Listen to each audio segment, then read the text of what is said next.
क्या आपने कभी नोटिस किया है कि देखो, दो ट्रेडर्स हो सकता है सेम स्ट्रेटजी यूज़ कर रहे होते हैं, बट एक प्रॉफिट कर लेता है, एक लॉस में निकलता है।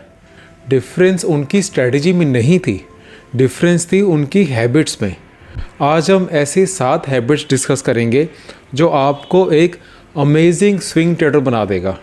स्विंग ट्रेडिंग उन लोगों के लिए बेस्ट होती है जो पूरा दिन स्क्रीन के सामने नहीं बैठना चाहते, या तो उनके पास टाइम ही नहीं है स्क्रीन के आगे बैठने के लिए, या फिर अगर टाइम भी है वो कुछ और करना चाहते हैं साथ में। वो मार्केट के आगे पूरा दिन बैठ के अपना टाइम वेस्ट नहीं करना चाहते। स्विंग ट्रेडिंग उनके लिए एकदम परफेक्ट सेटअप है, बिल्कुल अच्छे उनको सूट करती है। उनको अपना दूसरा बिजनेस या जॉब पे भी टाइम मिलता है, साथ साथ में स्विंग ट्रेडिंग भी अच्छी चलती रहती है।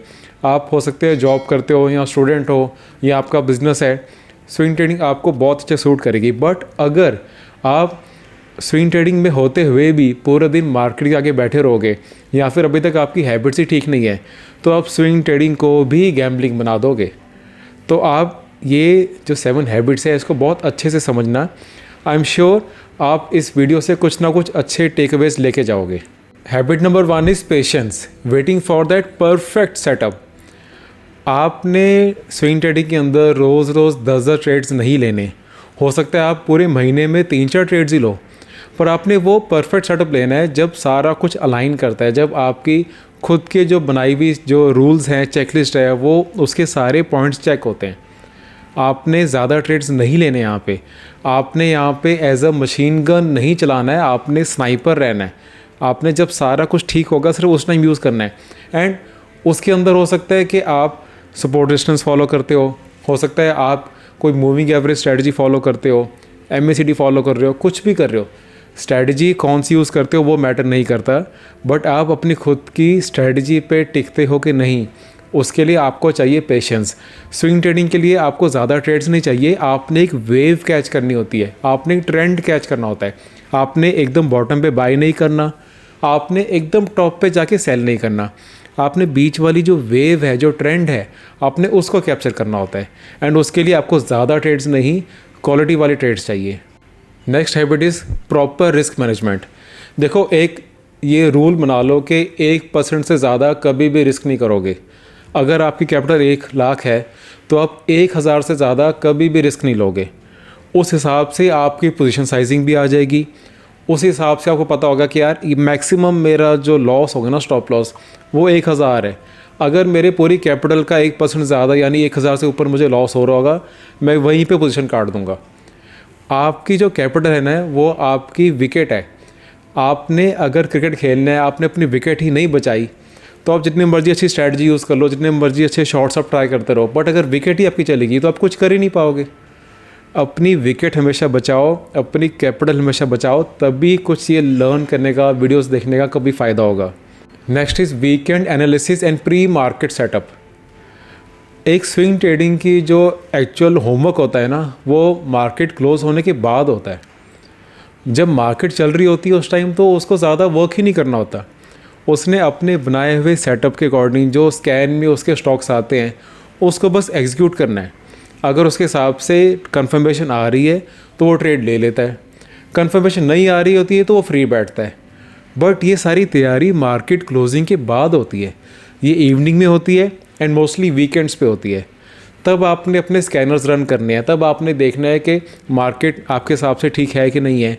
अगर ठीक है तो आपके चेकलिस्ट के हिसाब से अब कौन से स्टॉक्स आपके वॉच लिस्ट में होने चाहिए अगले दिन के लिए या फिर अगले हफ्ते के लिए। एंड देन आपने मार्केट आवर्स में बस सिंपली एज अ रोबोट अपने ट्रेड्स को एग्जीक्यूट करना है। जो ट्रेड आपकी चेकलिस्ट के हिसाब से, आपके ब्रेकआउट हो या जो भी आपकी स्ट्रेटजी हो, उसके हिसाब से जो कंफर्मेशन दे रहा है उसको आपने लेना है। कंफर्मेशन नहीं दे रहा है, कोई बात नहीं, मार्केट फिर खोलेगी, कोई जल्दी नहीं है, बाद में ट्रेड ले लेंगे, नेक्स्ट डे देख लेंगे, नेक्स्ट वीक देख लेंगे, कोई हमें जल्दी नहीं है। बट ये जो सारी तैयारी है ना आपकी, ये इवनिंग में होती है या फिर वीकेंड में होती है। एक्चुअल जो ट्रेडर स्विंग ट्रेडिंग की जो मार्केट आवर्स में होता है ना एफर्ट, वो बहुत कम होता है, उसका एफर्ट इवनिंग में होता है। एंड इवनिंग में भी एफर्ट आपको बहुत ज़्यादा नहीं लगाना। आपको रोज़ पूरे मार्केट के सारे चार्ट स्कैन नहीं करने हैं, आपको 2-3 हज़ार स्टॉक स्कैन नहीं करने हैं। अगर आपने प्रॉपर इजी वे से सीखना है, आपको पता है मैंने नीचे अपनी वीडियो सीरीज़ का लिंक दिया होता है। मेरी ऐप में जाके आप वीडियो सीरीज़ देख सकते हो। ये फ्री नहीं है, पेड होती है वो वाली ऐप।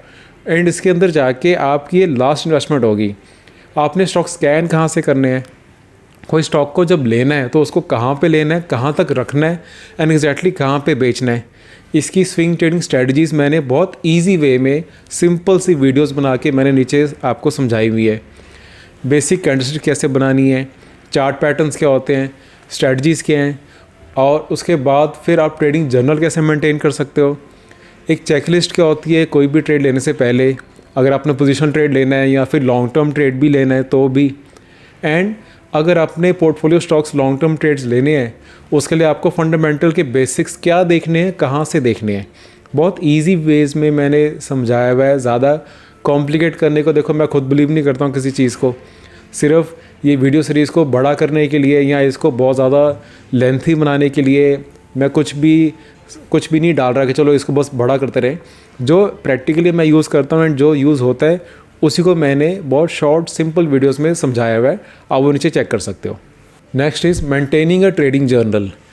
ट्रेडिंग जर्नल जो लोग मेंटेन नहीं करते ना उनको समझाना शायद बहुत मुश्किल है कि इसकी इंपॉर्टेंस कितनी ज़्यादा है।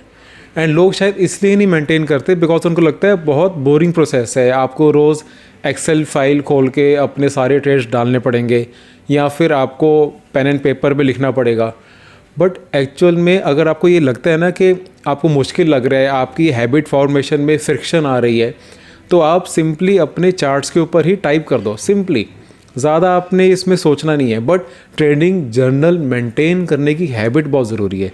मैं जैसे क्या करता हूँ ट्रेडिंग व्यू के ऊपर ही सिंपली जो चार्ट में मैं कोई बाय करने लगाऊँ वहीं पर ही 1 मिनट में टेक्स्ट वहाँ पर ही लिख दो कि यहाँ पे मैं इतनी क्वांटिटी बाय कर रहा हूँ, ये मेरा स्टॉप लॉस है, उसके अकॉर्डिंग मल्टीप्लाई बाय क्वांटिटी मेरा कितना परसेंटेज वाइज कितना स्टॉप लॉस आ रहा है एंड देन अमाउंट वाइज कितना मेरा मैक्सिमम रिस्क है यहाँ पे, एंड इसको लेने का मेरा रीज़न क्या है, एंड मैं इसको ट्रेल करूँगा स्टॉप लॉस अपने प्रॉफिट को या फिर मैं एक फ़िक्स टारगेट पे निकल रहा हूँ, वो सब सिंपली वहाँ मेंशन कर दो। एंड अगर हो सकता है तो आप एक और वहाँ पे लाइन मेंशन करो कि ये ट्रेड लेते टाइम मेरा इमोशन कैसे है, मैं एक्साइटेड तो नहीं हूँ ज़्यादा या फिर मैं फोमो में आके तो नहीं ट्रेड ले रहा। ये एक सिंपल सी लाइन ना लोग अपने ट्रेडिंग जर्नल में मिस कर देते हैं। ये आप अगर डाल दोगे ना तो जब आप ये लिख रहे हो ट्रेड लेते टाइम, हो सकता है उस टाइम आपको रियलाइज़ ना हो, आपको लगे ठीक है मैंने लिख दिया, मैंने ट्रेडिंग जर्नल मेंटेन करने के लिए मैंने देखी थी वीडियो, उस हिसाब से मैं ट्रेडिंग जर्नल मेंटेन कर रहा हूँ।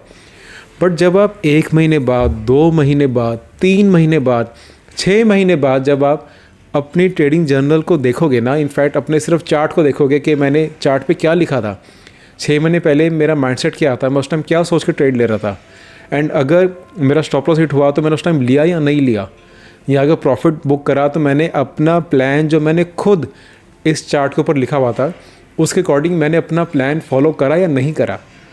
ये सिंपल सी एक्सरसाइज ना आपको इतना ज़्यादा अपने खुद के पैटर्न्स के बारे में समझाएगी ना जो कोई और ट्रेडिंग बुक नहीं समझा सकती। ट्रेडिंग जर्नल का आपको एक बार ये पावर दिख गई ना आपको, फिर आप ट्रेडिंग जर्नल खुद मेंटेन करोगे, फिर मुझे बार बार हर वीडियो में आपको समझाना नहीं पड़ेगा, ये आपकी हैबिट खुद फॉर्म हो जाएगी एंड फिर वो लाइफ लॉन्ग रहेगी। Next habit is quality over quantity. इसके बारे में मैंने आपको थोड़ा सा पहले भी समझाया था, डिटेल में आप दोबारा ये चीज़ एक बार ही समझ लो। देखो आपको ज़्यादा ट्रेड्स नहीं लेने हैं। हम शायद ज़्यादा ट्रेड्स इसलिए ले लेते हैं बिकॉज जितने ज़्यादा ट्रेड्स लेंगे ना हमें लगता है कि इसमें से कोई तो चली जाएगा यार। हम डोपामिन हिट के पीछे भाग रहे होते हैं, हम सोचते हैं जितने ज़्यादा ट्रेड्स लेंगे उनमें से एक ट्रेड भी चल गया तो मुझे आपके ना ब्रेन को बहुत अच्छा लगता है वो चीज़ कि कोई ट्रेड चल गया, कोई ट्रेड जैकपॉट चल गया। बट आप हर एक ट्रेड्स में से ये सोच के कि कोई ट्रेड तो अच्छा चल जाएगा, आप ज़्यादा ट्रेड्स लेने स्टार्ट हो जाते हो, आप अपनी खुद की स्ट्रेटजी फिर भूल जाते हो, या फिर आप फोमो में आके कोई भी ट्रेड ले लेते हो। किसी ने सोशल मीडिया पे कोई ट्रेड देख लिया वो ले लिया, न्यूज़ चैनल पे कोई ट्रेड आ गया वो ले लिया, आपके फ्रेंड ने कोई ट्रेड बता दिया, हल्का सा 1 मिनट उसका चार्ट खोला वो ले लिया। आपको ज़्यादा ट्रेड्स नहीं लेने हैं। एक शेर कैसे देखो वेट करता है, वो शिकार करने से पहले वो हर एक शिकार के पीछे नहीं भागता, वो वेट करता है, एक्सेस करता है कि जो शिकार उसे लगता है कि उसके लिए सबसे अच्छा है वो उसको ईजिली पकड़ सकता है, जहाँ पे उसके जीतने की प्रोबेबिलिटी ज़्यादा है उसी शिकार के पीछे भागता है, उसी को पकड़ता है। आपने भी शेर की तरह बैठना है, रिलैक्स करना है, वेट करना है, पेशेंस रखना है। अगर अच्छे से आपके हिसाब से कोई सेटअप लगता है, आपकी चेकलिस्ट के हिसाब से वो ठीक है, आपने सिर्फ उसी ट्रेड के पीछे भागना है। आपने सारे ट्रेड्स के पीछे नहीं भागना। ट्रेड्स को इग्नोर करो, कोई बात नहीं, अच्छा सेटअप नहीं है, मार्केट कहीं नहीं जा रही है, अगले दिन फिर मार्केट खुलेगी, फिर देख लेंगे, फिर कोई सेटअप नहीं आएगा, फिर नहीं ट्रेड लेंगे।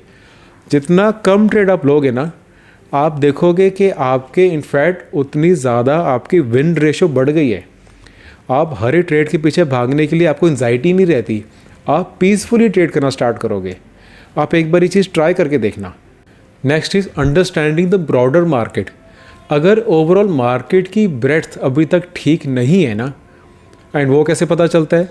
अगर ज़्यादातर स्टॉक्स अभी न्यू 52 वीक हाई नहीं लगा रहे, अगर ज़्यादा स्टॉक्स इस टाइम ऑल टाइम हाई पे नहीं है, अगर मोस्टली स्टॉक्स इस टाइम अपनी इंपॉर्टेंट मूविंग एवरेजेस जैसे कि 20 moving average and 50 moving average इसके ऊपर नहीं है, एंड अगर उस टाइम पे आपके जो स्मॉल कैप इंडेक्स हो गया, निफ्टी, बैंक निफ्टी, यही अगर अभी 20 मूविंग एवरेज के नीचे चल रहे हैं डेली चार्ट्स के अंदर, मैं ये सारा कुछ डेली चार्ट के हिसाब से बता रहा हूँ, अगर ये नहीं हो रहा तो मार्केट अभी शो कर रही है कि शायद अभी ट्रेड करने का इतना अच्छा टाइम नहीं है।